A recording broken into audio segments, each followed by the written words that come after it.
আমেরিকাতে খান, এটা কি আমেরিকায় চাষ হয় ফল নাকি কানাডা মেক্সিকো থেকে আসে? লেটস সে আপনি যে অ্যাপেলটা দিয়ে আজকে ব্রেকফাস্ট করলেন, যে অ্যাপেলটা আপনি খেলেন, এটা মেক্সিকো থেকে এসেছে। ওই অ্যাপেলটা যখন কুড়ি অবস্থায় ছিল, মুকুল অবস্থায় ছিল, তখনই ওটার মধ্যে আপনার নাম লেখা। এর মধ্যে কত পাখি এসে ওই গাছে বসেছে, কত মুকুল নষ্ট করেছে, ওইটা নষ্ট করে নাই, কারণ ওইটা আপনি খাবেন। ওইটা পুষ্ট হয়ে সুন্দর একটা ফর্ম হয়ে ইম্পোর্টেড হয়ে এটা আমেরিকাতে আসলো, আমেরিকার বাজারে। অনেক মানুষ ওই ফলটা সুপার মার্কেটে যে ধরে চড়ে নেড়ে আবার রেখে দিয়ে চলে গেছে, নেয় নাই। ওইটা সে খাবে না, কারণ ওইটা আপনার রিজিকে লেখা।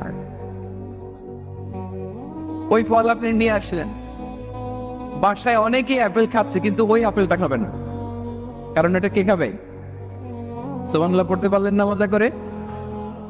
আল্লাহু আকবার। আপনার জন্য যে রিজিক নির্ধারিত, এটা আপনিই খাবেন।